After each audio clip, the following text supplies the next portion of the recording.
Welcome, everyone, to this Brattleboro Democracy Forum meeting. It's great to see you all here. I want to say, as always, I always say I'm really proud to be hosting these meetings. I'm really proud to be working for democracy and to be talking to you all. I'm really pleased to welcome Mary Gannon tonight, who will be leading the discussion on a very timely subject, white supremacy culture, what it is and what to do about it. What I say about that is that since the time of ancient Greece, democracy has been working to put an end to supremacy. And it works the other way around too. Right now, we seem to be in a sort of crucial moment in the relationship between supremacy and democracy. So to introduce Mary, I'm going to say that she is a racial equity and social justice educator and organizer. She is on the executive committee for the Windham County NAACP, and she is a board member with the Rights and Democracy Institute. Mary lives in Winchester, New Hampshire. Also joining us tonight are Tim Kipp. Tim taught U.S. history and political science and law for 39 years in Brattleboro, and he has been a political activist since the 1960s. Nick Biddle is a retired professor of Latin American history and a Brattleboro resident since 2013. And I am Woody Bernhard, Marlboro resident and organizer of the Democracy Forum. So Mary, we're all looking forward at long last to hearing what you have to say. Thank you, Go Woody. ahead. Thank you very much. Thank you. Thanks, everyone. Just appreciate an opportunity to have what I see and I think my comrades see as an important conversation. And before, just to give you a little sense of the flow, what we'll do is I have a couple screens I'm going to share with you just to set some context, but Tim is going to start us with a historical context. I asked him if he would do that with his depth of knowledge around history and just providing some historical context. I thought to start us off would be important. Then I would like to go back and look at some of the frameworks that were offered in the reading links that were sent along. If folks had a chance to look at those, that's fine. If not, that's fine too. But really, I feel like the bulk of the conversation is talking about what does this mean for us collectively, not just as white folks, but as people who are engaged in social change and racial equity work and justice work.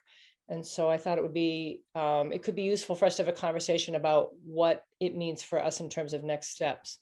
But this is a couple of things. I'm just, if you will bear with me just for a minute. One of the things that I like to do, and I've been learning from my BIPOC, Black, Indigenous, people of color community and people whom I'm working with, is to really do a land acknowledgement, to just bring in the truth that we are on land that is not ours and is unceded land. So I'll just quickly read this. But I think, again, it's important as we're talking about these ideas of white supremacy culture to just remember where we are in the state of Vermont and New Hampshire as well.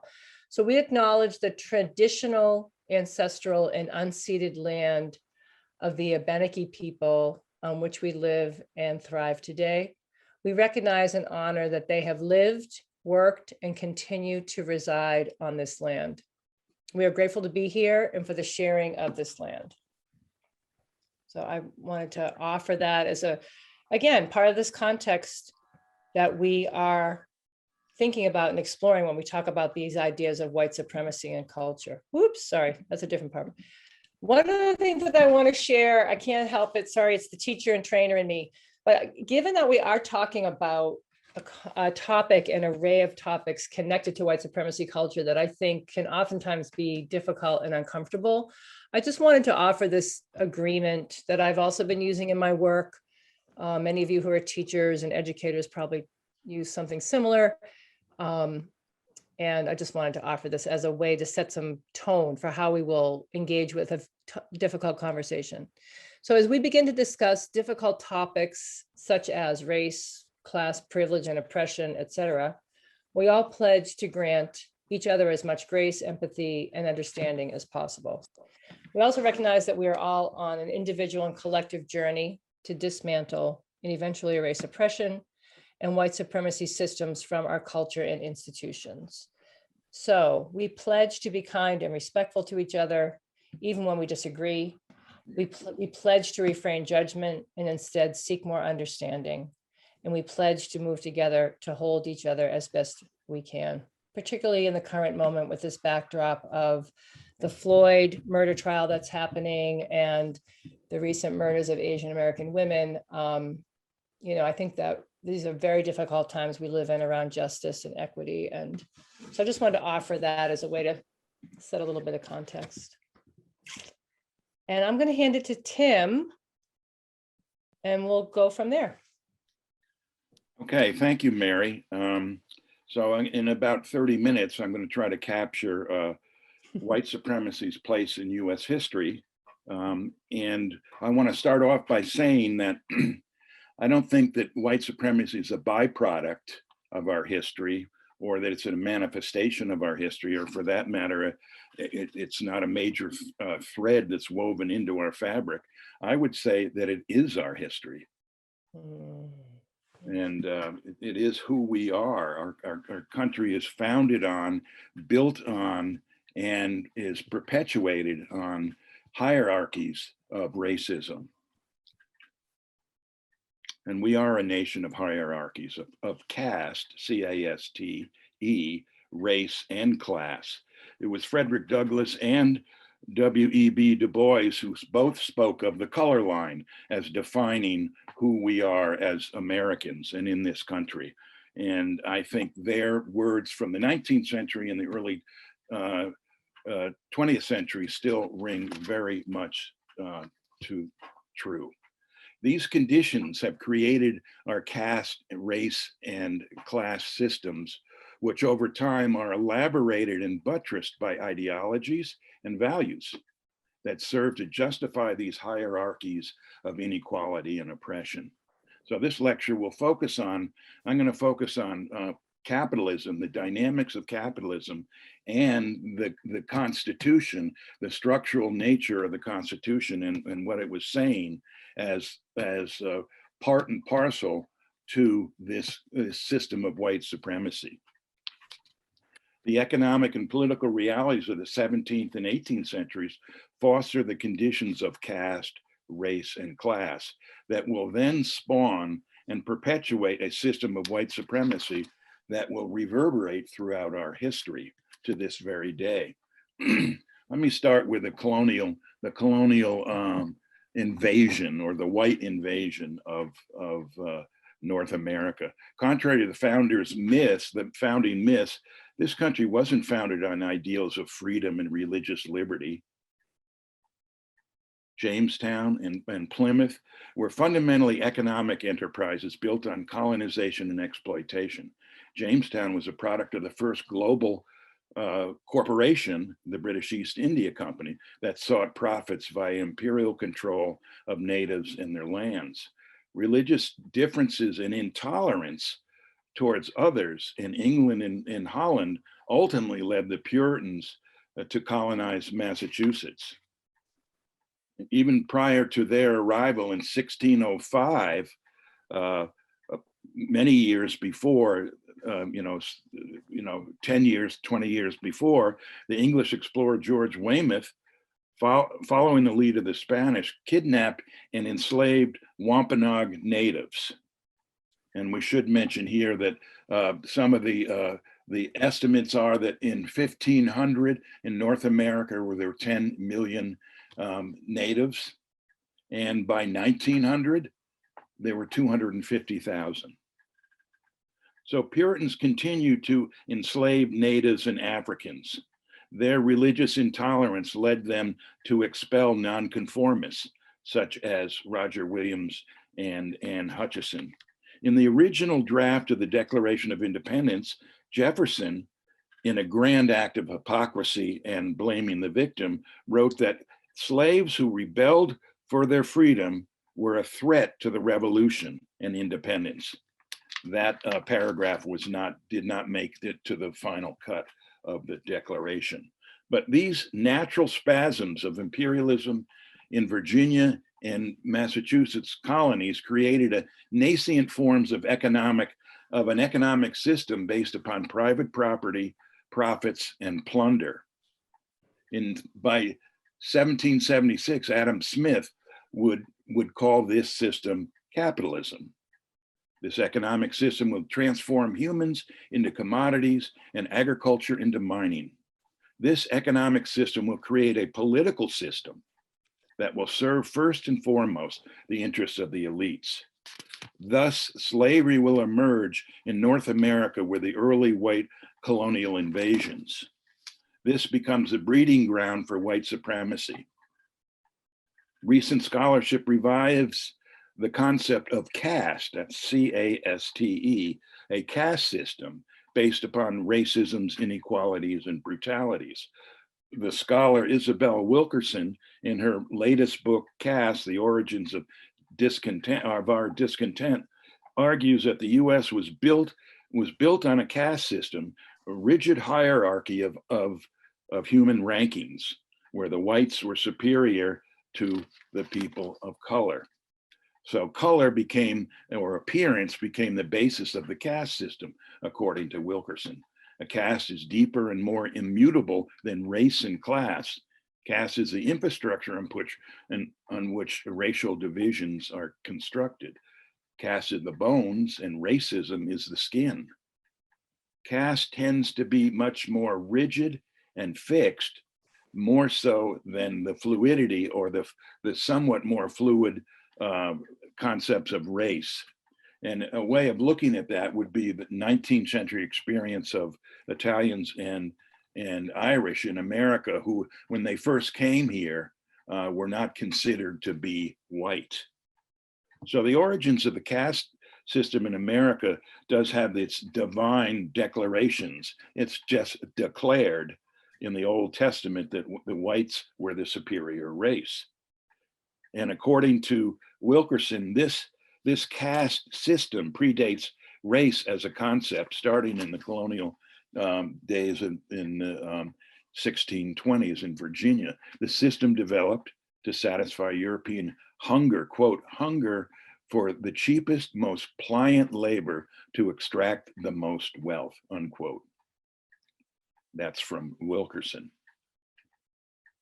Racism, which is the cultural fabrication of human differences, emerges from this caste system to bolster the ideological rationale for slavery. You can't just have guns to control slaves. You have to have an ideology that will permeate the society, both for whites and for blacks. According to the anthropologists Audrey and Brian Smedley, quote, the English in North America developed the most rigid and exclusionary form of race ideology compared to anywhere else in the world at the time. Thus, we have an economic system of capitalism and caste living in symbiosis. They are both benefiting from this. Capitalism enables economic growth based upon exploitation and inequality of the lower castes. Capitalism, caste, slavery are the foundation of national development in the North and the South. The North's economy and growth is directly tied to slavery. It is not a separate entity as traditional historiography would have it. Let me see if I can call up a document here.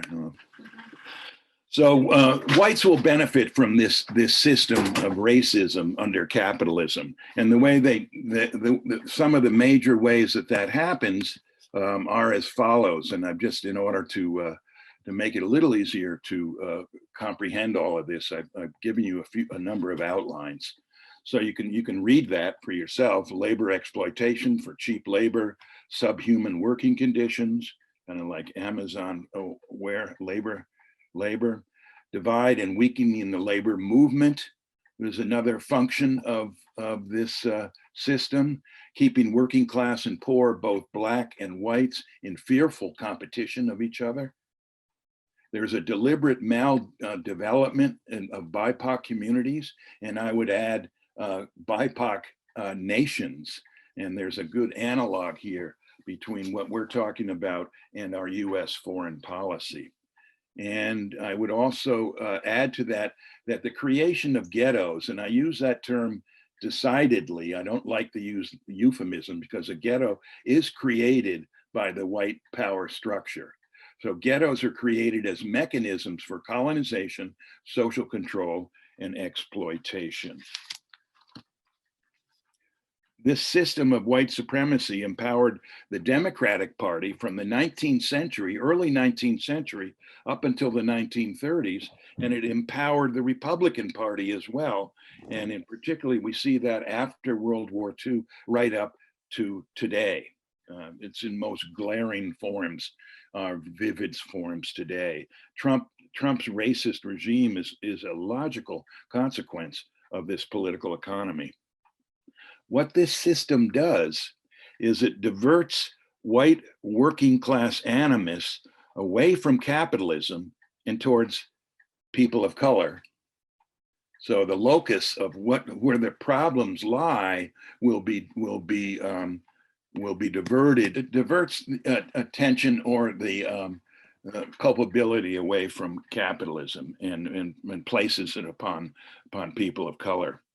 This, and what's interesting in this racist cultural hegemony was and is a turbocharged system that based upon a deeply held myth that we are actually living in a real democracy.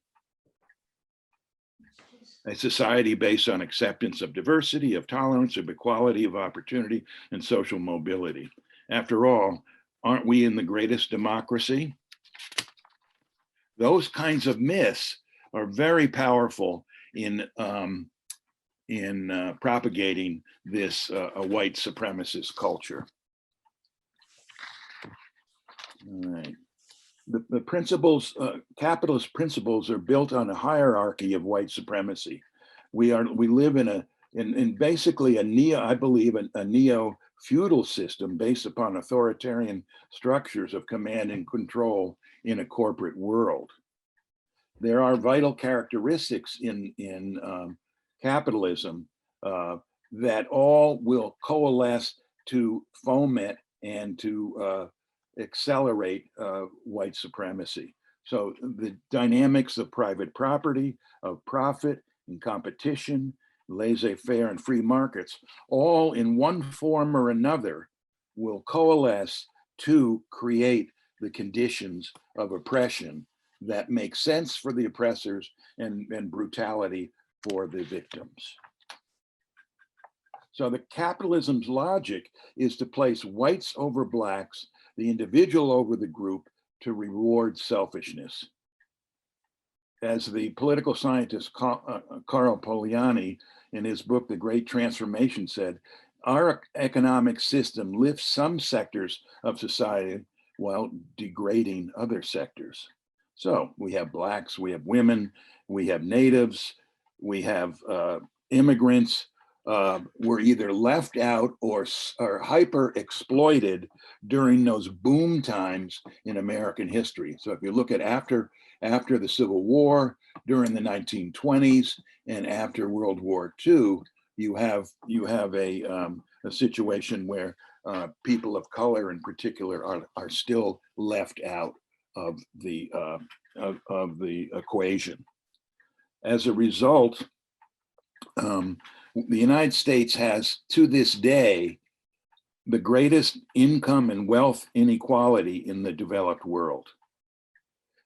Looking at today in the pandemic in terms of its impact on people of color, both in terms of health and in terms of economic crisis, is a perfect example of what happens to an economy that only works for the few at the expense of the many.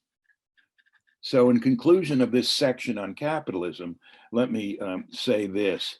that I believe it's a self-reinforcing system, an economic system based on discrimination that benefits the upper caste and serves to perpetuate its very existence.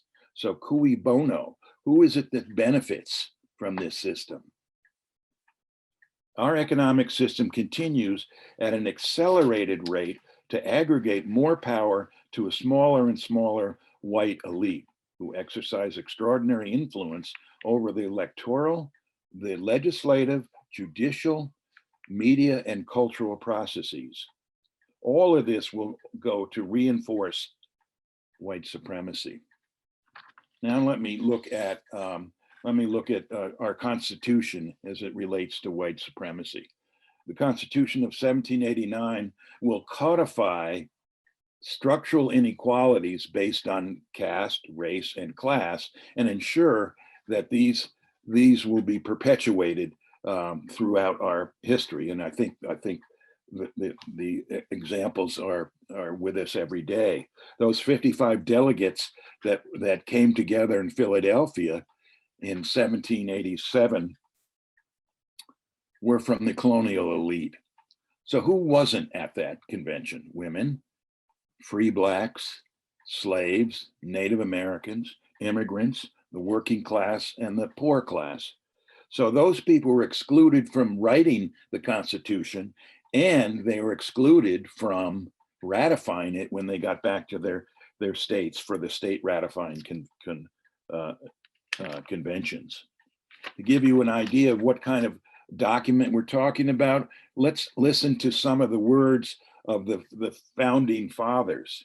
Madison, considered to be the father of the Constitution, said, "Constitution is needed to here we're replacing the Articles of Confederation to check the leveling impulses of the property-less multitudes who comprise the majority faction or class." That's what he meant.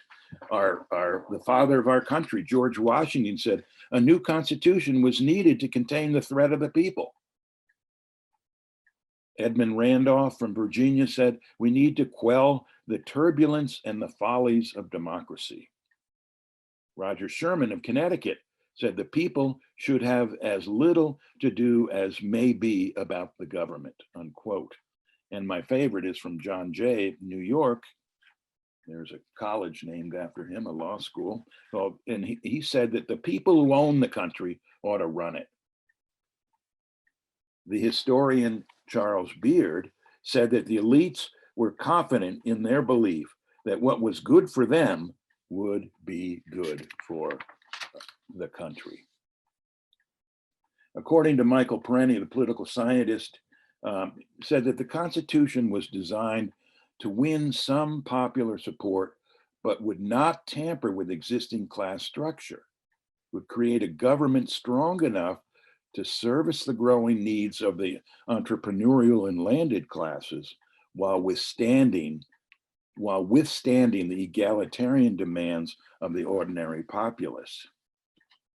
So what we have in our Constitution is both an undemocratic structure, and how it plays out will be undemocratic. And because it's undemocratic, that means that those who will pay the highest price will be the people of color and the lower classes and the working classes. So we have a Constitution that clearly places property rights before human rights. It consolidates power and centralizes it compared to the Articles of Confederation. And this would be reified in Article 1, Section 8, when we're talking about property rights and commerce and taxation and tariffs and so forth. And interestingly enough, that this particular topic engendered very little debate. Why? Because there was already a preconceived consensus on the need for this type of government in order to quell any possible rabble in arms. So forts were built, arsenals and armories were established, and with militias to suppress insurrections, slave rebellions, protests, and strikes. The Constitution, with its collaborators, Congress, the courts, and corporations, will preserve a grossly stratified structure based on race, gender, class, and indeed, it will also defend slavery. Now, let me see if I can do this. I'm going to try to get up another document here. Okay, I picked the document, I got the screen, and I think it's this one. Yes. Share. Yep.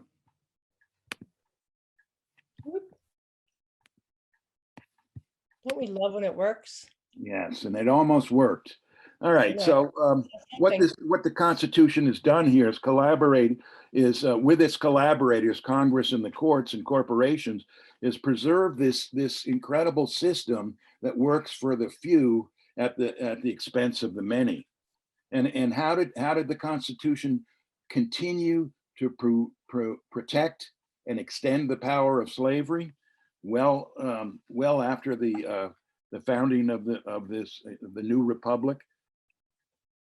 First of all, you look at the 3/5 compromise that perpetuates slavery and accords the South more representation in how you count slaves in terms of state populations. In 1807, there was a ban, I put that in quotes, on the slave trade. As you can see there, it was a ruse. It was easily ignored and circumvented.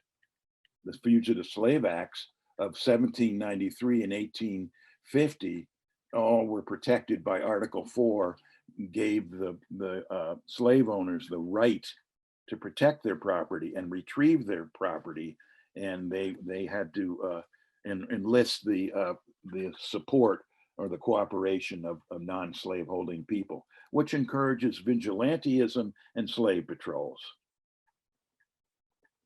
In 1836, the Gag Rule was established, and you may remember that from your history, whereby it was illegal for Congress from 1835 to approximately 1844 to actually take up the issue of slavery. So if there was an anti-slavery petition that came before Congress from people in the states, it was illegal for them to talk about it. And probably the most well-known limitation on democracy and on discrimination was the limited franchise. Only a certain segment of society could vote. We know that white males with property and excluded the rest. So what we were left with is from the 1600s to 1865, you have 246 years of legal slavery.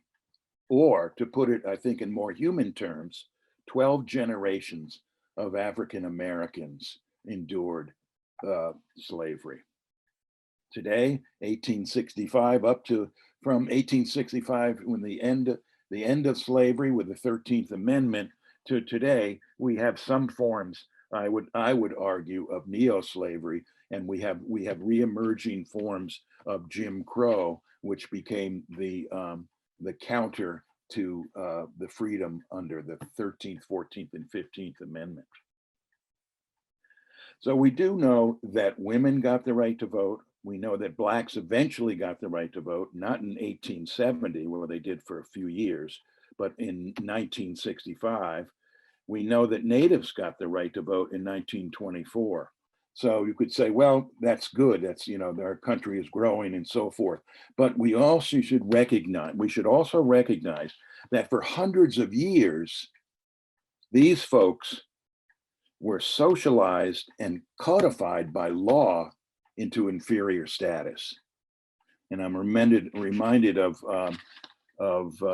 Brown versus Board of Education, that one of the principal dangers was that the badge of inferiority was put upon African Americans when they couldn't go to schools with white people. the constitutional principles in and of themselves, federalism, checks and balances, separation of powers, and judicial review, have been used by Congress and the courts to justify and promote inequality and racism. Let me get that out of here. All right, here I am. Am I here? Yes. Okay. You look at there's a number of major rulings, either court rulings or laws passed by the Congress, not only in the state level but on the federal level, that would perpetuate this idea of white supremacy. The Dred Scott decision that blacks are not humans in 1876, U.S. versus Cruikshank, which undermined the 14th and 15th and 16th, 13th, 14th, 15th Amendments and nullified post-Civil War civil rights acts. Plessy versus Ferguson, probably the most well-known, would legalize segregation. Jim Crow laws from the 1870s to today would disenfranchise and segregate and discriminate in a whole array of life-threatening ways. Today, from the 1870s on, we have patterns of discrimination in housing and healthcare, education, and employment that to this day are still keep people of color colonized and with little opportunities. We've had a whole series of laws passed and ratified by the Supreme Court of the United States that would destroy voting rights. One of the major ones was Shelby versus Holder in 2013. When it destroyed the ability of the federal government to intervene when there were patterns of discrimination in certain states. To the wisdom of John Roberts, our Chief Justice, the Supreme Court said at the time in 2013, voting discrimination is a thing of the past.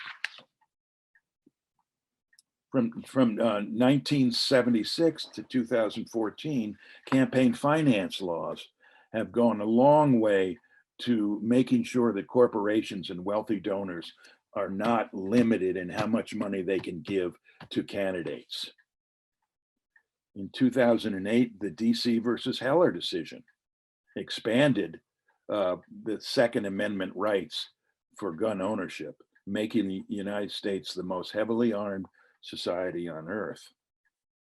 Voter suppression and gerrymandering, we hear a lot about that today. I don't know, maybe some of you do. I don't know how many laws that have been recently proposed. At one point, I had read a couple of days ago that there were 360 laws proposed across 43 states. But that, and then that we haven't seen the end of that yet. So what is it about our system, Congress and the courts, that have done such a miserable job of upholding racism and white supremacy? And I'm getting towards the end of this, so bear with me. The first cry we heard, especially in the 50s and 60s, was the idea of states' rights or federalism, checks and balances and separation of powers. Those became the constitutional reasons for discrimination. They became the law. They became the philosophy. They became the system itself. So if we look at how all of these things come about, either they are evolving and so forth, but you have to look at the courts themselves and the legislatures. And so what is it about these folks that promote, perpetuate, and endorse such racism? Well, these people are the white, the wealthy, and the privileged. These institutions are beholden, all these courts, Congress, and are beholden to corporate elites, a plutocracy that protects its race, caste, and class interests. And a good example of that would be representation, or the unequal representation, in the US Senate. In 2020, Senate Democrats represented 40 million more voters than the Senate Republicans. It's a small state versus large state advantage. California has 70 times the population of Vermont, but we each have two senators. In the history of the Congress, in the Senate, there have been 2,000 members of the Senate since the founding of the country. There have only been 11 Blacks. And the same goes with the Supreme Court. It is I would argue it is the most undemocratic branch of government. It is unelected. It serves life terms. It's chosen by privileged whites. It's chosen by privileged whites with dark money. The Heritage Foundation, the Federalist Society, all have enormous influence on who gets to be considered. And there's much more to tell about that. It's also, this branch is also the most aristocratic and male-dominated branch. Of the 112 justices, 106 were white, 2 have been Black, and 4 have been women.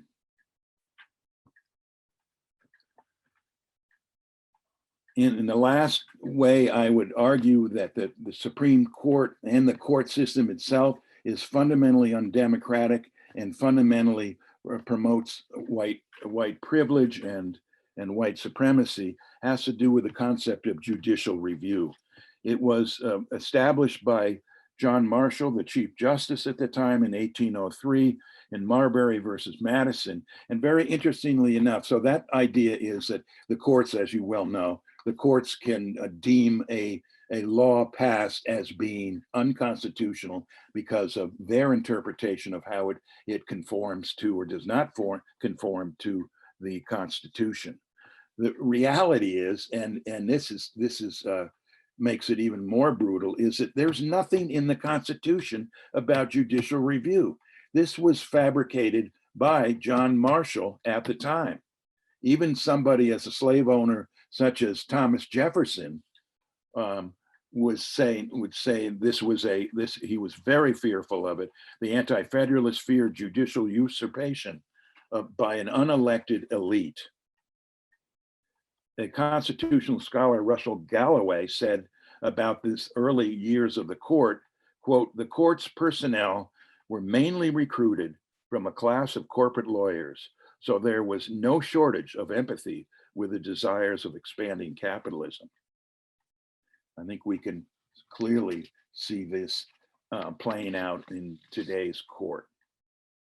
Okay, and the final thing, concept that I want to talk about in the Constitution briefly is that the Constitution does not in any way, in its original form and in many ways to this day, does not guarantee basic human rights.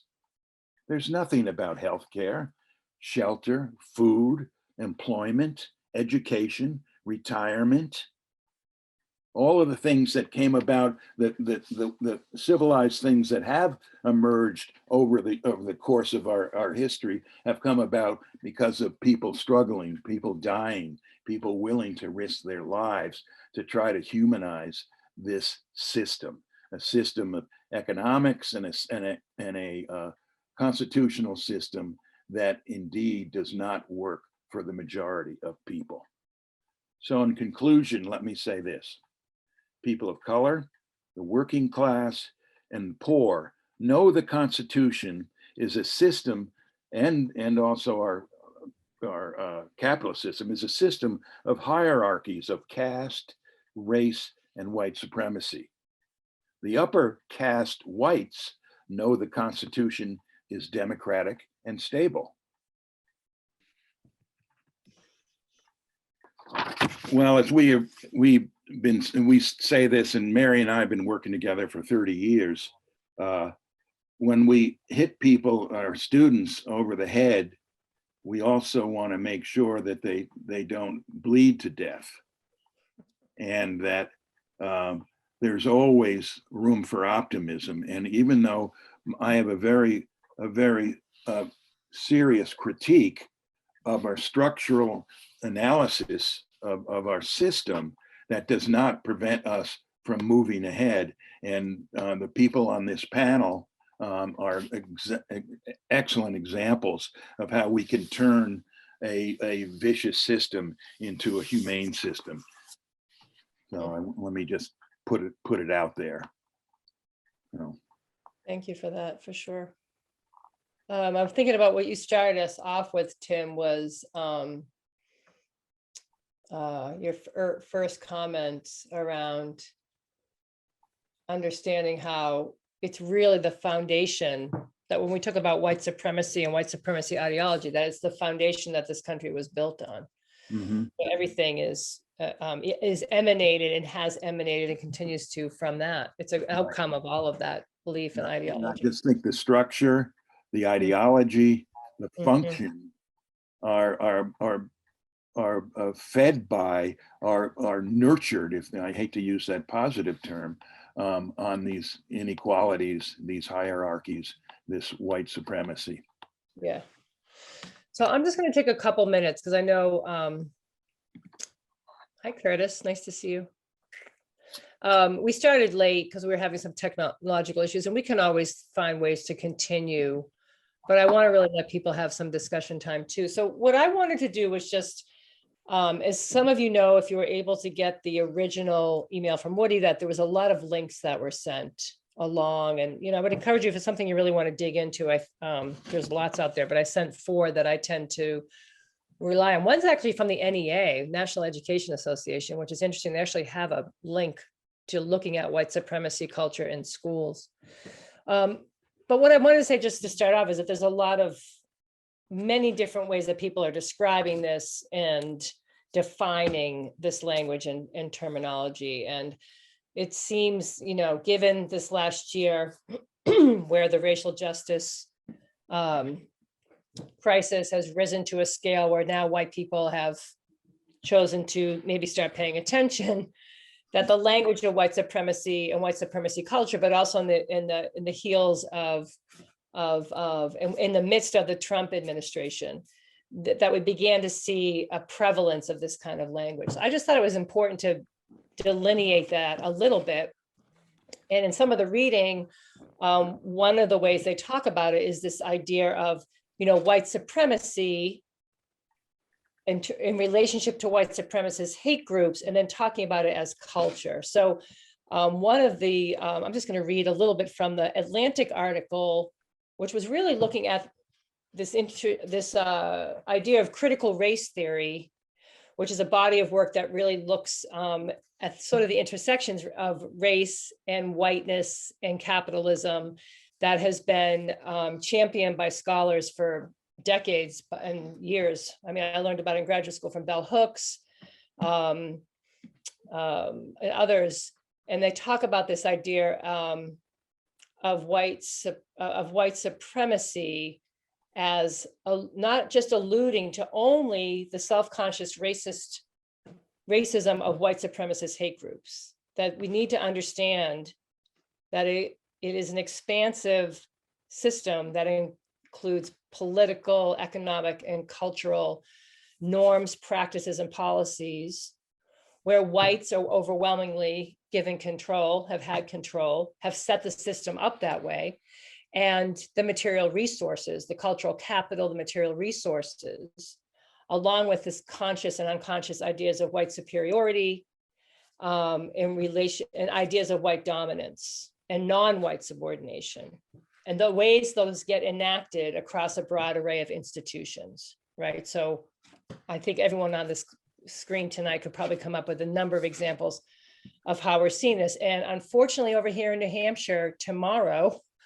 we are having a very important vote, which has come to the floor, which is, I can't believe it even got this far, HB 544, which is part of the Koch brothers and the Freedom Fund, or Freedom I can't remember, very conservative organizations spent a lot of money in the state to put forward a bill, get it through committee, which is going to basically say that critical race theory cannot be taught in public schools and places of higher education. And the broad scope of what they're talking about in terms of critical race theory, it will essentially put people like me out of business, because it's around political funding of contractors, public schools, healthcare organizations. It's right. It's absolutely outrageous. And, Sununu has said he will oppose it, that he opposes it. I don't think he understands why he should, but he's getting enough pressure from groups over here.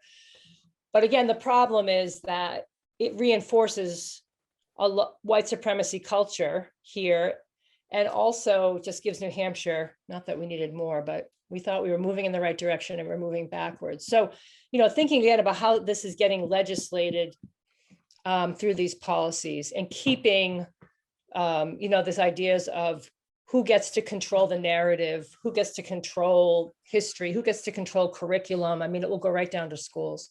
Mm-hmm.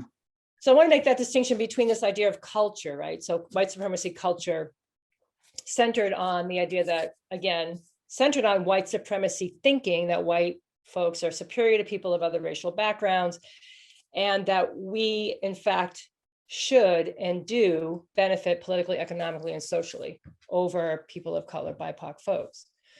Again, I think why it's been important for me in my work to think about delineating this idea of white supremacists, this idea that those are individuals who perpetrate violence on behalf of the KKK and other white supremacist groups, but to understand that it really is describing a political ideology and systemic system, which I think, Tim, you gave a beautiful, very rich background of how that shows up in all these different major forces in our government, and maintains that.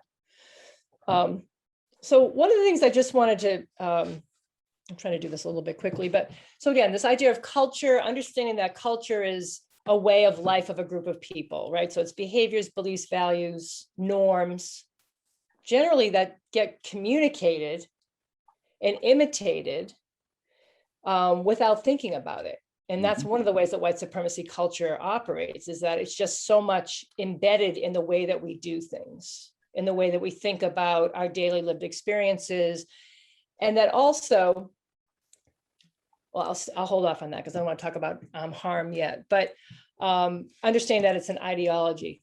One of the interesting questions that comes up in my work, and I think Curtis and I have talked about this before, this won't be new to you, is I hear this a lot from white people who will say, why do we have to call it white supremacy or white supremacy culture? Why can't we call it something else?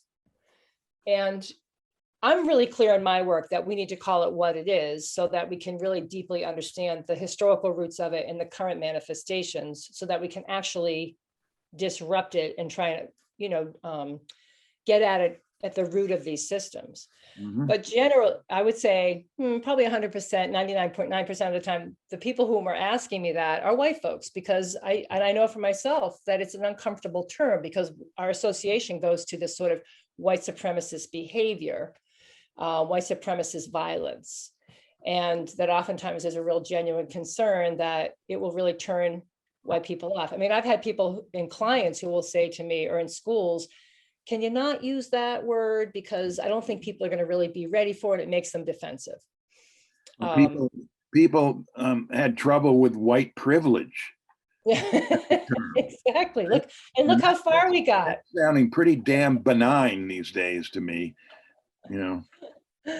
So again, just again, to what I would like to turn us to is to give some thought to, what does it mean for us, particularly in the current moment that we are in, given the incredible racist context that we're living in right now. And I would say that nationally, but I would also say in the state. And for those of us who are working actively in the state right now at the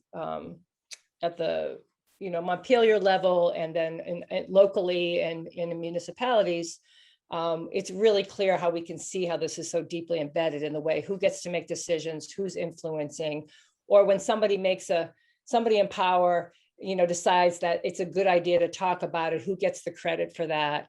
It's very much alive and well in the state. But I wanted us to talk collectively about, how we are benefiting from that, how we're harmed by it, because even if we're not perpetuating it actively, our bodies are still situated in the system every day.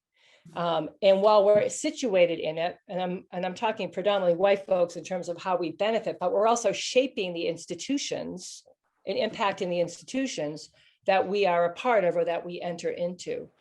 And one quick example I can give of that is in my work, it's been really important for me to make sure that I'm always working with a colleague of color so that I am not presenting or being situated for a number of things. One is as the expert, but that I can't speak on behalf of the experience of other people.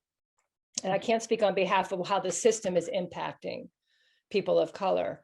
And that the way that I can work with a colleague who comes from a different racial identity or racial experience can very much benefit people's understanding of how this is impacting all of us. Because I would say, and then I'm going to stop, is that we're all harmed by white supremacy culture. And clearly we know that our people of color communities have been deeply harmed for over 600 years and still are, right down to COVID vaccines and who's getting access to those. But that I would also argue that we as white people are also harmed because we carry, whether it's conscious or not, this sort of internalized superiority, because that's the culture that we've been socialized in. So that when we get asked to think about these things or to get uncomfortable about it, what snaps into place is our internalized domination or internalized superiority, because we think we shouldn't have to be uncomfortable, that we shouldn't have to wrestle with it. And I feel like when we look at the difficulty nationally around this dialogue, and we could just talk about it locally and statewide, it's because I think ultimately as white folks, we don't feel like we should have to get uncomfortable about it. And until we get past that and not make it about us, which is again, part of the white supremacy culture characteristics, then, the needle does not move. Mm-hmm. So my question to you all is, and I put this in the description, but I can put it in the chat, is, what does this mean for us as human beings, as community members, as people who care about our civil rights and democracy, and what actions are needed in order to repair ourselves so that we can try and work towards creating a culture where all voices are heard, all voices are represented, all voices are at the table. I'll stop there.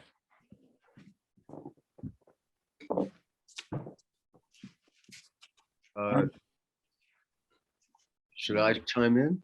Yes. Please, Mr. Biddle. Thanks. My name is Nick Biddle. I've been, anyway. Today there was an article in the New York Times, and maybe some of you saw it, titled "Fears of White People Permeate the Capitol Rioters or the Capitol Invaders." And it's a story about a guy named Robert Pape, who's a researcher for the University of Chicago, who has interviewed a couple hundred of the arrested folks, the 300 plus arrested folks, and another couple hundred of the non-arrested folks. And he's finding out a couple of things, that the greatest motivation for the Capitol invasion among the folks who participated was, this is his quote, that people were motivated by being awash in fears that the rights of minorities and immigrants were crowding out the rights of white people in American politics and culture. That the fears that minority and immigrants' rights were, quote, crowding out the rights of white people. Okay, that's a contemporary concept.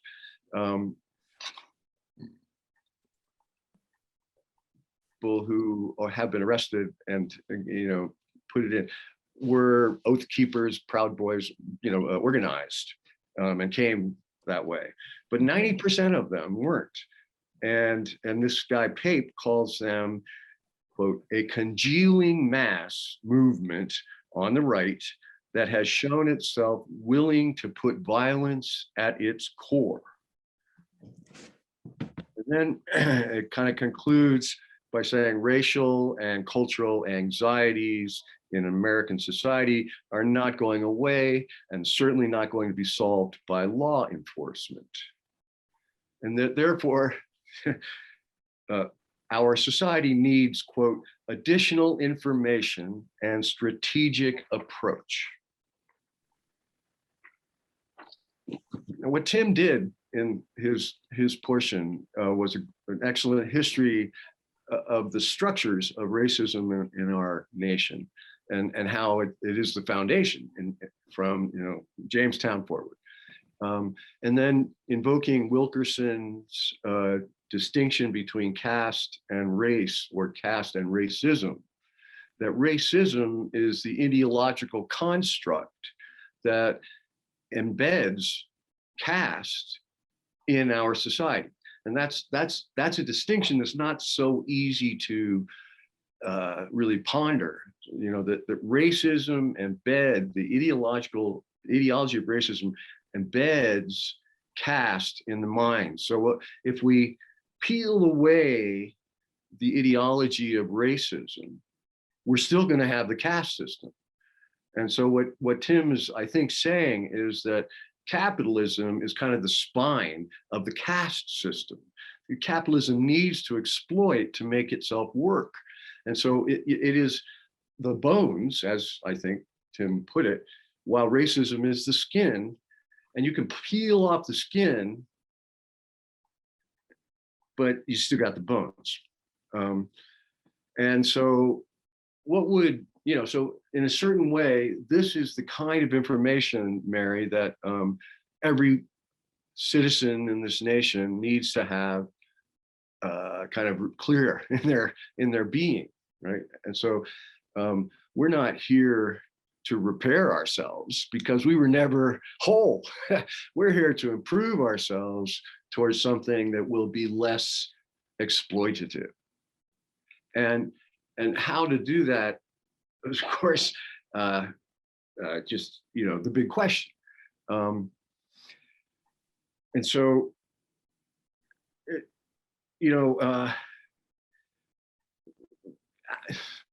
we're always set back on our heels. This is my final kind of point in it's the conundrum we face, that democracy only works through social mobilization. Without the social mobilization, the elites will find ways to divide and can continue their control. We have to disseminate what Tim's analysis is in a way that brings to the moment the myth of racism. Racism is an ideological construct. It's a screwed up story, completely abated, completely destroyed by science. And so there are all these sort of factors. If you peel away the racism, great. But then we also have to attack the capitalism. So, we're in a revolutionary moment, or we're kaput.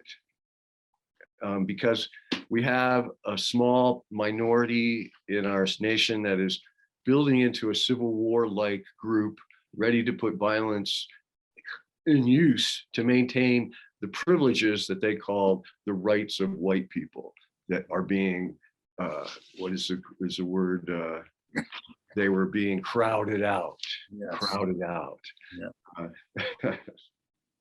Right.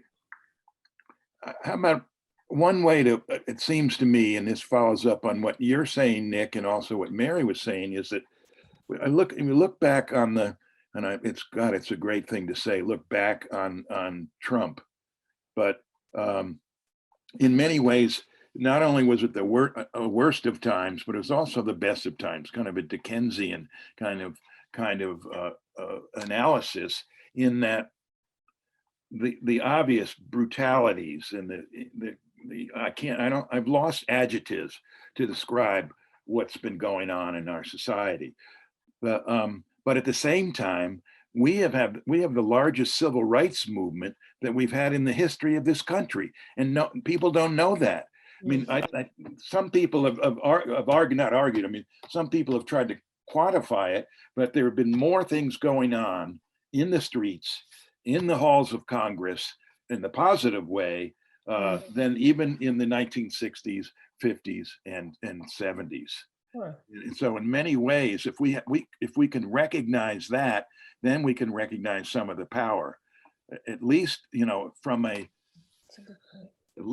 reform. You know, give me anything, give me reform right now. I don't want reform. I want more structural change, but I'll take reform. That's interesting.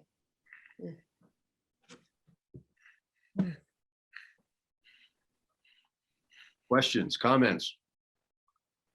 Okay. I'll just chime in. This is Woody. It's such an incredible subject.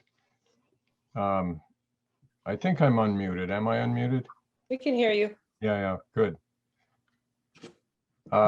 It's fascinating to me because I think, as I said at the beginning of the meeting, that since the time of the ancient Greeks, democracy has been working to put an end to supremacy. This has been going on forever for us, for humanity. This is like humanity's great struggle. And I wish we could work it out in some way. But that's really, I'm not sure what the way is. I think for sure we all have to make some changes in who we are. Is one of my thoughts, that the way that we are relating to each other isn't working. I don't mean the way that I'm relating to you guys, but just in general in the country, the way that we're relating just doesn't work. And I think we if we really want to accomplish anything, we have to do something about that. And my theory there is that we all have to learn how to speak the truth. Personally, I was brought up in a culture that in which it was okay to cover up things about yourself, which it was okay to lie, to not be totally honest. I mean, there was sex, that was definitely a forbidden thing, you know. I mean, that's one way we learn not to be forthright.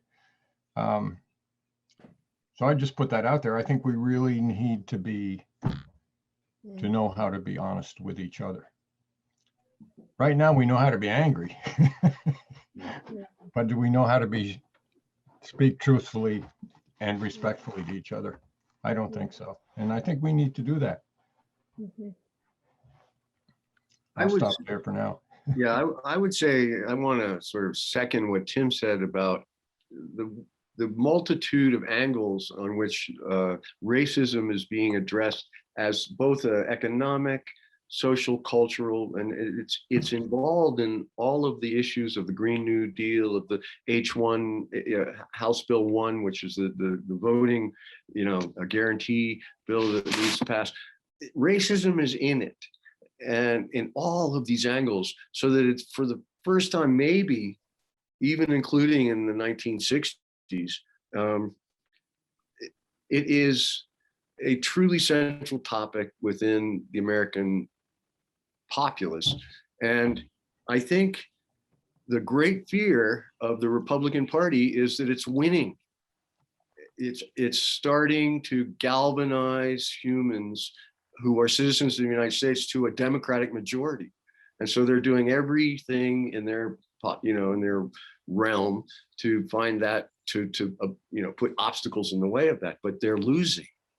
So in a certain way, I think we're on the right track, and we can't, I mean, maybe some of us are more effective than others of us, Ta-Nehisi Coates and, and so forth.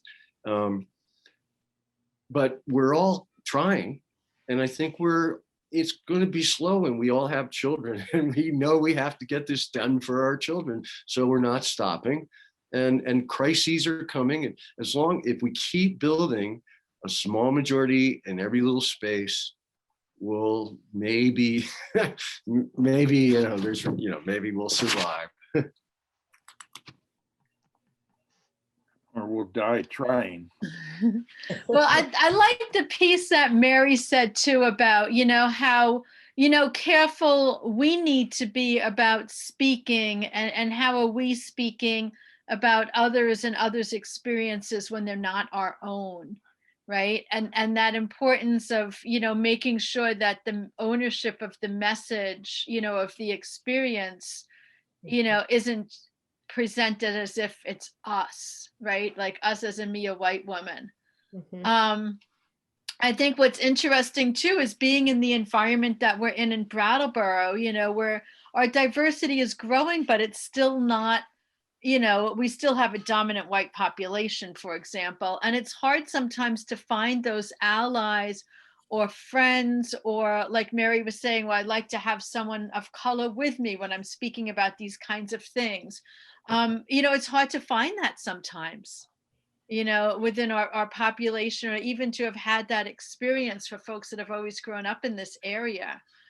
So, and I feel like it's very heartening how people are really taking the initiative to not just read white privilege book and say, okay, I did it, a white fragility, right? That was the book everyone was reading. Mhm. But, to continue to have these conversations and show up. And, for folks, with our white faces to be here having these difficult conversations too. And I loved what Nick had said about how, we have a huge civil rights movement right now, and I think, I remember my father-in-law, he passed away, but he was like 103 years old, and we're sitting at, my God, Duos having breakfast one day. And I asked him, I said, Gene, of all the times you've lived through, right, over 100 years, you've been through the Great Depression and the Roaring '20s and all this stuff. I was like, what was your favorite time? And I was ready for him to say the 50s or the 40s, and he said, no, my favorite time is right now. I was like, what? I was like, why is it right now? And he said, it's because people can do so many things that they never could do before. He's talking about the gay rights, and he's talking about civil rights, and, because he's lived through all of that. And he said, no, this is the time that people are so much more free. Mm. I thought that was really, something, because it's a hard time to be in right now, but, it's an amazing time too, because, we're able to have these kinds of conversations and thoughtfulness, right? Mm. This is my 2 cents. Thanks, Tamara. Good. Yeah. Mm. Other voices? Sure. When do I get to enjoy the privilege of not being the existential threat to white people? Mhm. Mm. Do you have an answer? You're the white people. I think we're all turning brown. Has anyone done their ancestry? I'm actually 10% African. We're all turning. I think Well- that's the other thing. People are so mixed now. It's like we're kind of homogenizing ourselves into nice shades of brownness. Well, I'm thinking that, 2045 is going to be a benchmark of that we the whites become the minority. But that to me is Mhm. just window dressing Right. until we don't have the power, or that we're not sharing the power. The power is taken away from us. Yeah. But globally, you are already the minority. When we look at the entire world and being a world Right. citizen, white people around the world are shrinking in numbers. Yeah. Um, Yeah. and people get upset when I say things like, that you are members of a minority already. It's not even, because people aren't looking sort of globally, but they're looking out of the narrow blinders of Brattleboro or Windham County. Mhm. Yeah. But I think the challenge becomes, what do you do like tomorrow? What do you take from this conversation tonight that will ease the anxiety that I feel as being the existential threat to white folks in Brattleboro? I don't have any easy answers for that. Well, I think I would comment on that, Curtis, that the fact that you're here in this discussion is one of those things that we can do. That by just by doing this, we're doing something, and by your being here as a Black person in this conversation, I think it makes you less frightening to white people. I think we can do more of this stuff. Just think about what you said. That I'd like to tell me what I that my presence here, makes you feel more comfortable.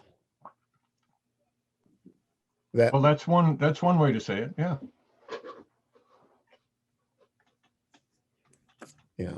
that doesn't quite sit well with me. Well, my angle on it is that it in a way it makes you a part of this small group of people. Does that sit well with you? Yeah, I could be part of any group of people. Yeah. But the people I want to hang out with are people that are actually doing things. I mean, we spend all this sort of time in deep analysis paralysis, but there's no action beyond simply thinking about the issue. I need action. I need to perceive some action so that I'm not the existential threat. I'm not being put upon as the existential threat. Again, I would ask, can you name an action that you think would be appropriate? It doesn't feel like it should just be, and I know it's probably not, but it seems like it's just being put to Curtis what the action should be, but we should be able to figure out the actions ourselves. It shouldn't just be put to. I think that this conversation is part of action. It's not like we're just sitting here thinking, we're actually talking, and getting up this conversation is not passive. I know times when I'm the other, I always feel so good when someone says hello to me. I've been in environments where I'm the minority that sticks out and isn't always welcomed. And, just having someone say, hey, what's up? How's it going? Acknowledging me, recognizing me just as a person, it makes me feel so much better. And it also makes me feel like, I'm not as other as you might think I am.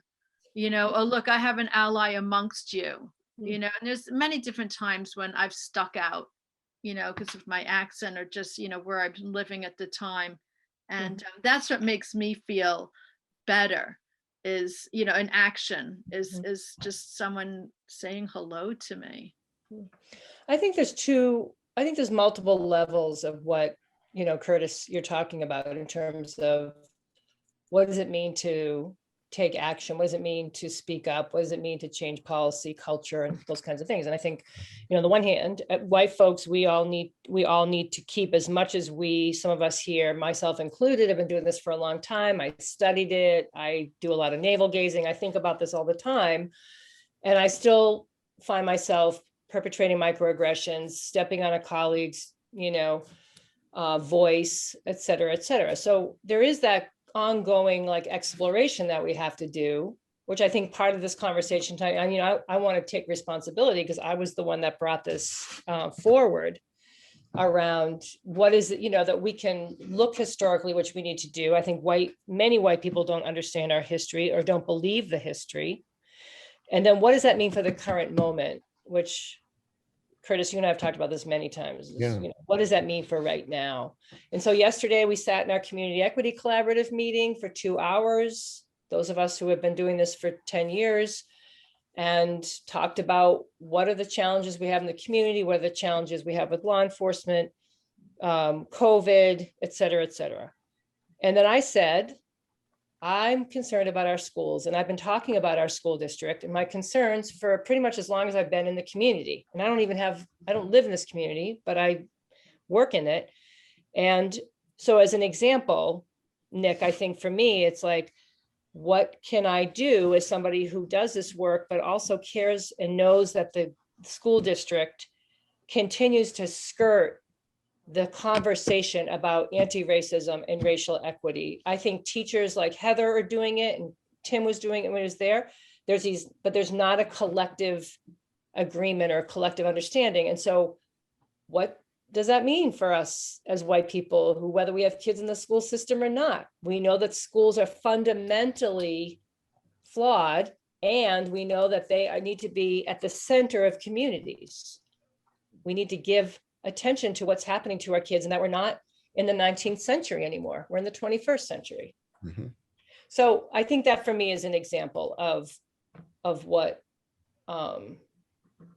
of an action or a conversation with the superintendent, or something that we could tangibly do. And I know there's a lot of people on this call that do a lot of important work in the community as well. I do know that. And, again, I think it's interesting. I was kind of hoping, I know we had technical difficulties, but I had hoped like we would have more people here tonight. And I thought we would, but, in many ways, I think this conversation maybe is for white folks around how we wrestle with this and understand our part in it. Because in the meantime, and Curtis, I totally hear your question. In the meantime, tomorrow, somebody will get profiled in downtown Brattleboro, or they won't get access to COVID-19 vaccine, or they'll get followed in Price Chopper. So that's the daily lived experience that I know I don't have to think about. I don't have the conversation with my daughter about driving, about getting her license and what happens when she gets pulled over by law enforcement. I don't have to do that. So I think part of it is like us recognizing that and making that visible, making those conversations visible.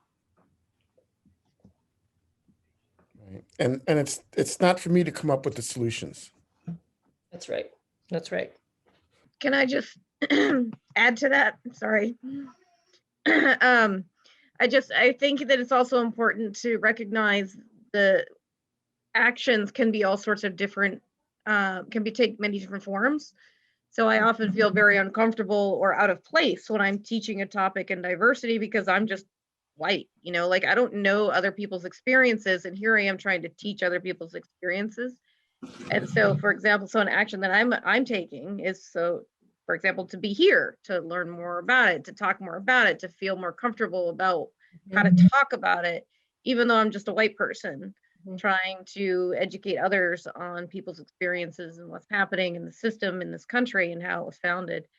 And so that's just an important thing to think about, is that steps can take many, our actions can take many different forms. Sorry, my kids are talking in the background, so I'm going to mute right now.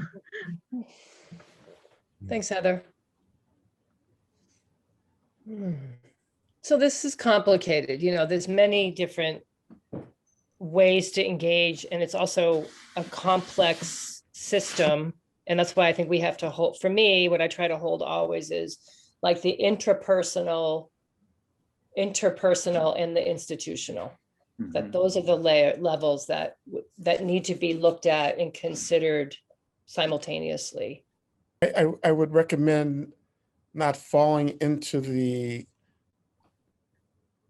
trap of the white savior industrial complex. Yeah. That doesn't work. It doesn't work for me. Mm-hmm. It's another form of colonization, as far as I can see. Mm-hmm. Yes. Yeah.